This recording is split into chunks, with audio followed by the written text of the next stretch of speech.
Nos vídeos anteriores, estivemos analisando o comportamento de um motor elétrico de corrente contínua com apenas um enrolamento e percebemos que temos um problema. O motor funciona aos pulsos, sem suavidade e com torque variável. Como surge esse problema? Qual a solução? É o que veremos neste vídeo. Olá, bem-vindo à 19ª parte da série sobre parâmetros magnéticos, uma introdução. Estamos interessados no comportamento e aplicações dos materiais magnéticos. Um aviso: este vídeo foi originalmente publicado no dia 10 de julho de 2025. No entanto, continha erros de aplicação e interpretação da equação da força de Lorentz, o que me levou a retirar o vídeo original do YouTube e substituir por este, que é a versão revisada. Então, esta é a 19ª parte revisada e corrigida. Se você baixou o vídeo original de 10 de julho, por favor, considere apagá-lo e substituir por esta versão corrigida, revisada. Obrigado. O que nós veremos neste vídeo? Um motor elétrico aos trancos. E faremos algumas considerações sobre os assuntos abordados. Um motor elétrico aos trancos. Observe na figura a massa polar, norte e sul, as linhas de densidade de fluxo magnético, B do polo norte para o polo sul. A nossa espira vai girar dentro do intervalo dessas massas polares. Aí nós temos o nosso conjunto espira e alimentação. Nós temos que ter um suporte mecânico para que as espiras não se deformem na rotação. Nós estamos considerando apenas um enrolamento, mas se for mais de um enrolamento, N enrolamentos, o espiras, substitui I nas equações por N vezes I. A figura agora mostra o efeito da força magnética sobre a espira percorrida por corrente. Temos uma força vertical à direita para baixo, uma força vertical esquerda para cima, que é a força magnética. Durante todo o ciclo de rotação da espira, vai surgir um torque, a espira vai estar submetida a essas duas forças, lado esquerdo e lado direito. E essas forças verticais são iguais a B, indução magnética, I, a corrente circulando no fio, e L, que é o comprimento da espira, submetido, indução magnética, no ângulo correto. Vamos considerar o primeiro caso, o ângulo da espira, o enrolamento de 180 graus. A espira está na vertical. Nesse caso, observe a figura esquerda, não há alimentação na espira, no enrolamento, logo a corrente igual a zero. Ora, se a corrente é igual a zero, a força magnética é igual a zero, a força de rotação é igual a zero. O torque também é igual a zero, se esta for a condição inicial. Se a espira em enrolamento já estiver em movimento, a inércia impulsionará essa espira. A figura agora mostra, em função do ângulo alfa, o valor do torque sobre a espira. Nossa primeira posição, 180 graus, torque igual a zero. E se a espira for percorrida por corrente, se por alguma razão nós conseguimos que a espira seja alimentada? Bom, nesse caso, a força magnética continua sendo dada pelo produto B vezes I vezes L. A força de rotação é zero e veja na figura à esquerda. Nosso torque é zero e, portanto, a força magnética age apenas para comprimir a espira, para deformar essa espira. Como eu já lembrei, nós temos que ter um suporte mecânico para que não haja deformação da espira. Nosso segundo caso, nós temos que a espira, o enrolamento, está quase na vertical, um ângulo de 179 graus. Nesse caso, temos a corrente saindo, a corrente entrando.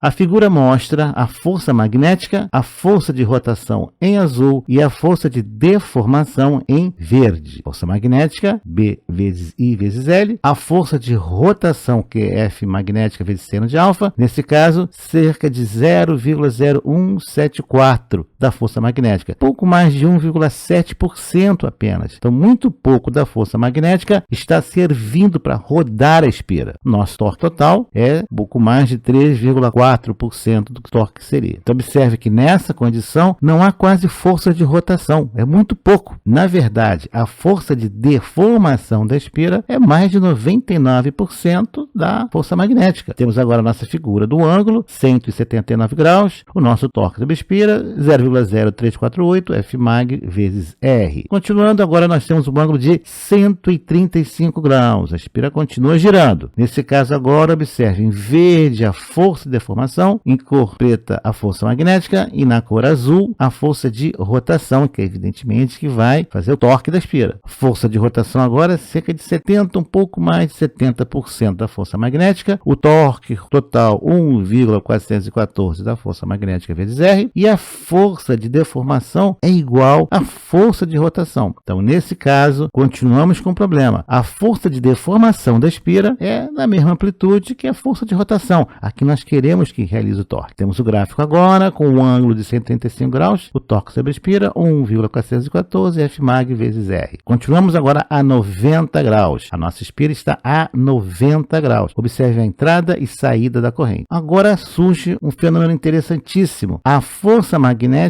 é a força de rotação. Então, no caso da espira estar a 90 graus, nós temos que a força de rotação é a força magnética. E o torque total, portanto, é 2 vezes a força magnética vezes R. R é o raio da espira. As forças de deformação, nesse caso, na espira, são iguais a zero. O torque na espira é o torque máximo nessa situação, vezes I vezes L. É o torque máximo que acontece na espira. Quando alfa igual a 90 graus, o torque sobre a espira, o enrolamento, é máximo. Condição de máximo torque. Observe na figura, o ângulo, a nossa curva em azul, estamos no ponto mais alto de torque. O torque é máximo sobre a espira. Veremos agora quando alfa é 45 graus. Neste caso, temos a corrente entrando à esquerda e a corrente saindo à direita. A figura da esquerda mostra apenas a condição inicial, uma condição de exemplo de referência. A nossa situação agora é alfa igual a 45 graus. Corrente de entrada e de saída, respectivamente. Observe que nós temos uma situação interessante no caso da decomposição vetorial. Temos a força magnética na esquerda e direita, apontando respectivamente para cima e para baixo. Nós temos a força de deformação esticando a espira em verde e temos a força de rotação, que é que efetivamente é utilizada para produzir torque. A rotação da espira. A força de rotação é a força magnética vezes o seno de 45 graus. Ou seja, a força de rotação é 0,707 vezes a força magnética. O torque total, 2F mag vezes R, vezes 0,707, que é a força de rotação. Isso nos dá 1,414 vezes força magnética vezes R. Temos um problema. A força de rotação é igual à força de deformação, que estica a espira. Estamos perdendo força nesse caso, mas não há o que fazer. É uma decorrência da composição vetorial das forças. Temos agora a figura, um ângulo de 45 graus e temos o torque total sobre a espira. Observe que a curva azul que vai ser o valor do torque. A variação, desde praticamente zero até um valor máximo. No caso de 45 graus em alfa, o torque total é 1,414 vezes Fm vezes R. Força magnética. Agora estamos chegando quase na vertical.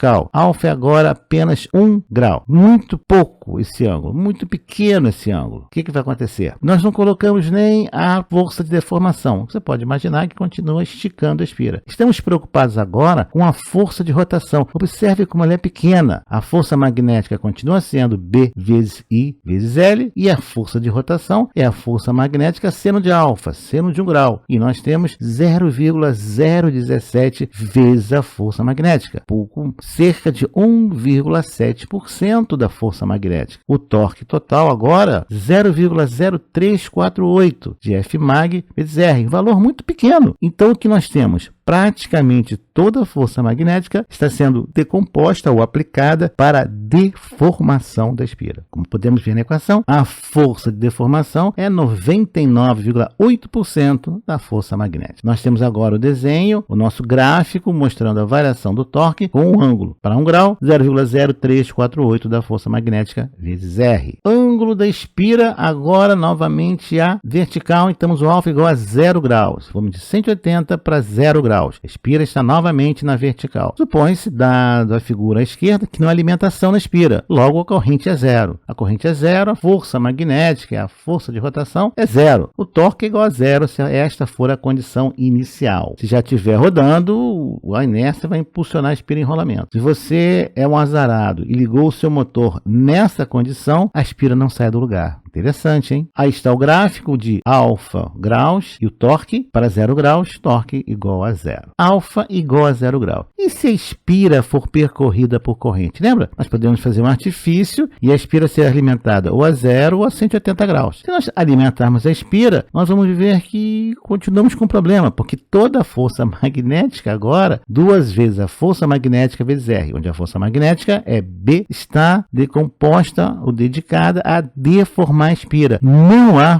força de rotação. Não há torque sobre a espira. Não adianta jogar dinheiro fora botando o mecanismo para alimentar a 0 ou 180 graus, porque a força aplicada vai ser de deformação. Veja, força de rotação é 0, torque é 0. A força magnética age apenas para comprimir, deformar a espira. Se a corrente for 0, força magnética é 0, força de rotação é 0, o torque é igual a 0. Se ela já estiver rodando, talvez ela tenha uma inércia e continue para o próximo ciclo. Quando alfa igual a 0 graus ou 180 graus, não há força de rotação, só de deformação do enrolamento. E o que acontece depois? Bem, se não houver impulso, o motor para. Se houver impulso, o ciclo tende a se repetir. O ângulo alfa varia de 0 a 180 graus no nosso exemplo. Quando alfa é igual a 90 graus, não há força de deformação do enrolamento. Toda a força magnética é aplicada na rotação do motor. O torque é máximo. O ângulo alfa varia de 0 a 180 graus. Não esqueça. Aí nós temos para 0, 180 graus, torque 0. 45 ou 135 graus, um torque normalizado, 1,414. E o torque é máximo quando o ângulo alfa é 90 graus. Vejamos agora algumas considerações. Características de força e torque do motor de corrente contínua com apenas um enrolamento. Durante 2 instantes em um ciclo completo, o enrolamento não é alimentado por corrente elétrica e continua girando graças à inércia. Durante um instante apenas, expira 90 graus, em um ciclo completo, o torque é máximo. O torque varia senoidalmente. O motor funciona aos trancos, por impulsos. Temos agora o conhecimento do funcionamento básico de um motor de corrente contínua. Podemos determinar a força em cada instante do ciclo e o respectivo torque. Precisa de mais torque? Aumente a indução magnética. Veja, aumente o número de espiras, peso e resistência elétrica. Aumente a corrente elétrica, consumo e calor. Aumente o comprimento da espira, que efetivamente atua ou sofre o efeito do campo magnético, peso e resistência. Afinal, quais as soluções viáveis? E no próximo vídeo, como é que nós podemos tornar nosso motor mais suave durante o funcionamento? Qual seria uma solução simples, ou tão simples quanto possível? Então, nos vemos no próximo vídeo. Até lá! Obrigado por ter assistido a este vídeo, deixe o seu like, inscreva-se no canal, acione o sino e seja notificado dos novos lançamentos semanais.